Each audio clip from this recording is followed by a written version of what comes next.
Fala, meus queridos, tudo bem? Na última aula a gente conversou um pouco sobre o traçado do eletrocardiograma e lá a gente tinha apenas um observador. Mas para a gente ter informações um pouco mais detalhadas, a gente vai precisar de outros observadores. Então na aula de hoje a gente vai conversar um pouco sobre as derivações eletrocardiográficas e sobre como a gente posiciona os eletrodos nos nossos pacientes. O que é uma derivação? A derivação ela vai ser a medida da diferença de potencial entre dois eletrodos. Eu vou utilizar dessa imagem aqui para facilitar essa explicação. Então imagine que a gente tem um eletrodo no braço direito do paciente e um eletrodo no braço esquerdo. A medida da diferença de potencial entre esses dois eletrodos vai formar uma derivação, que nesse caso é a derivação 1 ou D1. O sentido da avaliação dessa derivação ele vai sempre do eletrodo negativo para o eletrodo positivo, também chamado de eletrodo indiferente e eletrodo explorador. Se a gente utilizar do mesmo raciocínio para a derivação 2 ou D2, a gente vai ver que ela mede a diferença de potencial do membro superior direito para o membro inferior esquerdo. Então ela tem esse sentido indo para o lado esquerdo. Aqui, se a gente avaliar a D3, ela mede a diferença de potencial do braço esquerdo para o membro inferior esquerdo. Então ela vai ter este sentido. Vocês podem ver que elas formam um triângulo, que é o chamado triângulo de Einthoven. E elas são as derivações bipolares, a D1, D2 e D3.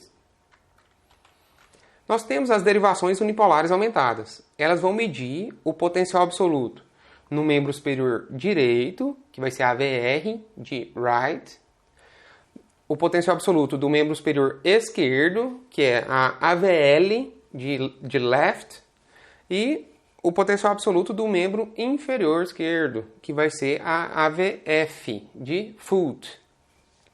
Se a gente pegar aqui as bipolares D1, D2 e D3 e a gente representar elas no coração, a gente vai fazer da seguinte forma. Vocês se lembram que a D1 ela ia do membro superior direito em sentido ao membro superior esquerdo. Então, ela vem, se a gente pegar para representar e trazer, ela vai sempre para o sentido da esquerda. Se a gente colocar ela aqui no centro do coração, representou, a D1 vai ficar aqui, entenderam? No sentido para a esquerda. A D2, ela avalia a diferença de potencial do membro superior direito para o membro inferior esquerdo. Então ela vem para o sentido da esquerda. Então pegando D2 e representando, a gente vai ter D2 neste sentido. E por último, a D3, que avalia a diferença de potencial do membro superior esquerdo para o membro inferior esquerdo, que ela vem um pouco para a direita. Se a gente representar D3, ela vai vir aqui neste sentido. D1, D2, D3, AVR, AVL e AVF são as derivações periféricas. Então elas vão fazer um corte elétrico do coração em um plano vertical. Através da informação dessas derivações, a gente vai conseguir ter informação sobre se um vetor ele está direcionado, por exemplo, da direita para a esquerda do paciente, ou se ele veio da direita da esquerda para a direita, de cima para baixo, de baixo para cima. Essas derivações periféricas, elas conseguem trazer essas informações para a gente, mas elas têm uma limitação. Elas não conseguem nos informar se esse estímulo veio de uma região posterior para uma região anterior, ou o contrário, de uma região anterior para uma região posterior. Vamos seguir um exemplo aqui. Nesse vetor, da direita para a esquerda, o observador A ele viu ele se afastando, desenhou onda negativa. O observador B viu ele se aproximando, ele fez uma onda positiva. Enquanto o C ele viu ele inicialmente se aproximando e depois se afastando, formando essa onda isodifásica. Aqui, facilmente a gente pode dizer que esse vetor ele veio da direita para a esquerda, certo? Mas a gente não consegue afirmar, por exemplo, que ele veio de uma região posterior para uma região mais anterior, ou se ele veio de uma região anterior em sentido a uma região posterior, ele não consegue informar isso para a gente. Para isso, nós temos as derivações do plano precordial. Elas vão fazer um corte horizontal.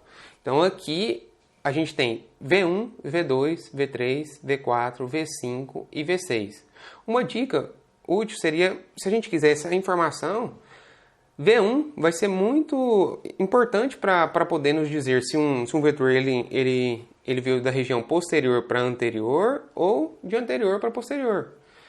Então, imagine que ele esteja se aproximando de V1, veio lá da região mais posterior para frente. Então, V1 vai ver o quê? Uma onda positiva. Enquanto se V1 ver uma onda negativa, significa que esse estímulo está se afastando, não é? Então, ele veio de uma região anterior para uma região posterior. Por exemplo, vamos utilizar esse eletrocardiograma e focando aqui em V1. Como o V1 tem uma onda negativa, onde que esse estímulo foi gerado? Aqui a gente tem um estímulo que surgiu de uma região anterior e se afastou de V1. Ele foi para uma região mais posterior. Entenderam? Porque aqui ele se afastou. Enquanto nesse outro elétron, a gente vai ter uma onda positiva. Então esse estímulo ele se aproximou de V1. É o contrário aqui nesse caso. E como que a gente vai posicionar os eletrodos nos pacientes? O eletrocardiograma ele vai ter 10 cabos codificados por cor. Então, geralmente, os eletrodos que vão nos dar informação lá de D1, D2 e D3, a gente vai ter 4 eletrodos que a gente vai colocar nos braços e nas pernas, que são eletrodos amarelo, verde, o vermelho e o preto. Então, a gente, no lado esquerdo, a gente vai colocar o amarelo e o verde, e no lado direito, o vermelho e o preto. Mas, por exemplo, tem algum macete para a gente gravar isso mais fácil? Sim. Então, a gente tem, por exemplo, o Brasil. O Brasil sempre fica guardado do lado esquerdo do peito, certo? Então, o Brasil do lado esquerdo e, como o outro lado é o vermelho e o preto, a gente tem aqui, algumas pessoas gostam de colocar o Flamengo, mas eu não gosto de depender de um macete que vai colocar Flamengo no meio. Então eu prefiro, como eu sou anapolino, eu prefiro botar a rubra. Então aqui do lado direito a gente vai guardar a rubra. Mas a gente pode pensar, mas como que a gente vai colocar? O amarelo em cima, o amarelo embaixo, o verde, como é que vai ficar a ordem?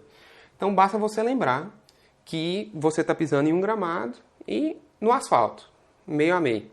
Do lado esquerdo você está pisando no gramado, porque o verde e amarelo é do lado esquerdo, e o asfalto, que é preto, do lado direito. Então, no membro superior direito, que a gente vai ter lá a rubra, vai ser vermelho, certo? Você está pisando no asfalto, embaixo é preto. E do outro lado, verde e amarelo, o verde no membro inferior esquerdo, porque você está pisando na grama, e no membro superior esquerdo, a gente tem o amarelo. Entenderam?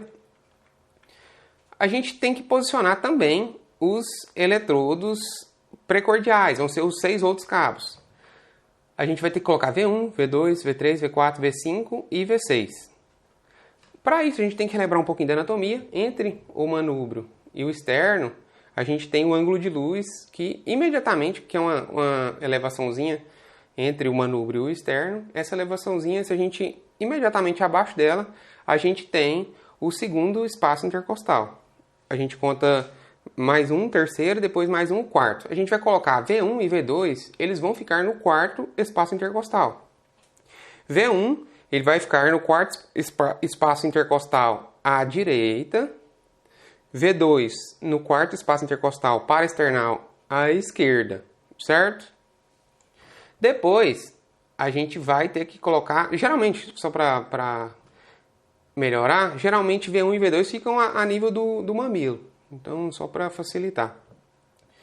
V4 a gente pula para V4 porque V2, ou V3, ele vai ser colocado entre V2 e V4. Então, V4 na linha M clavicular à esquerda, no quinto espaço intercostal. A gente vai colocar V4. Depois a gente coloca V3 entre o V2 e o V4. Entenderam? V5, ele vai ficar no mesmo nível de V4, ou seja, no quinto espaço intercostal, na linha axilar anterior, e V6 vai ser colocado no mesmo nível também, só que na linha axilar média. Para a gente saber se esses eletrodos foram bem colocados, a gente pode até observar a onda R e a onda S. Geralmente elas vão ter um padrão de progressão normal nessas derivações precordiais. Então, a onda R, ela vai ela vai aumentar de V1 para V2, V3, V4, V5, geralmente atinge o máximo em V5 e reduz em V6. Então, ela vai aumentando até V5 e reduz em V6. E a onda S, ela aumenta de V1 para V2 e ela diminui progressivamente até V6. Entenderam? A onda R aumentou até V5 e diminuiu em V6. E a onda S aumentou de V1 para V2 e diminuiu até V6. Aqui a gente consegue saber se eles foram bem colocados, se está funcionando, se eles estão corretos, trazendo informações corretas. Por exemplo, se você colocou V1, colocou ele lá na linha paraesternal, no quarto espaço intercostal, V1, V2, depois você vai colocar V3 entre V4, né? Se você colocar V3 um pouco mais medial, essa onda R, ela ela pode estar, por exemplo, da mesma amplitude de V2, ou, dependendo de onde foi colocado, menor. E abruptamente V4 subir de uma vez. Então você já sabe que V3 às vezes está mal colocado. Inclusive eu tenho um eletro, mais ou menos mostrando isso. Eu até procurei ele aqui, mas eu não achei. Eu vou tentar trazer na próxima aula, se eu encontrar, mostrando essa alteração. De V3 um pouco menor e V4 aumentando de uma vez. Nós temos ainda as derivações complementares. Elas vão, como o próprio nome diz, elas vão complementar alguma informação para a gente. Então, em caso, por exemplo, de suspeita de infarto de ventrículo direito, a gente pode lançar a mão das derivações à direita, que vai ser V4R e V3R. A gente coloca primeiro V4 na linha hemiclavicular, no quinto espaço intercostal, à direita, por isso que é V4R de right. E entre V1 e V4R, a gente vai colocar V3R. Elas, como eu disse, vão trazer, por exemplo, informações complementares em uma possível suspeita de infarto de VD. Então vai ser útil utilizar dessas derivações complementares. E uma suspeita de infarto de parede posterior, a gente pode lançar a mão de V7, V8 e V9. V7, ela vai ser no mesmo nível de V6, só que na linha axilar posterior, então no quinto espaço intercostal, na linha axilar posterior. V8, na linha hemiclavicular posterior, abaixo da escápula. E V9, vai ser na linha paravertebral, no mesmo nível de V8. A aula de hoje é basicamente isso. Então, relembrando que as referências foram retiradas do Manual de Eletrocardiografia da Cardio Papers. E na próxima aula a gente vai conversar sobre como definir o eixo no eletrocardiograma. Mas para isso, eu quero que vocês peguem essa imagem. Então eu quero que vocês entendam de onde cada derivação enxerga. Por exemplo, D1, ela enxerga a 0 graus. D2, em mais 60. Só para lembrar que aqui os quadrantes são um pouco diferentes lá da geometria. Porque aqui vai ser o primeiro quadrante, com valores positivos, aqui valor positivo também.